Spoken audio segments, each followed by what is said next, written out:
Paint இங்க வந்து குப்புசாமி. குப்புசாமி எப்படி சொல்றா? அங்க பேர் போட்டுருக்கு.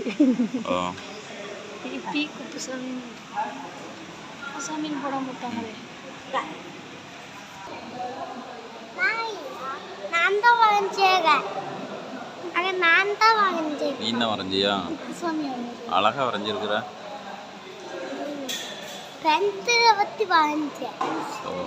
போலாமா? போலாம்லே. வரைஞ்ச ஆளு கொஞ்சம் முன்னாடி வந்தா பரவாயில்ல, கேமரா முன்னாடி.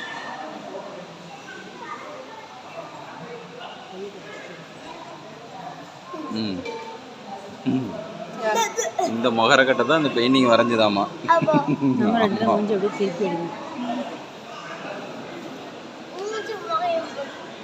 ஓ மூஞ்சி மோரையும் பாரு.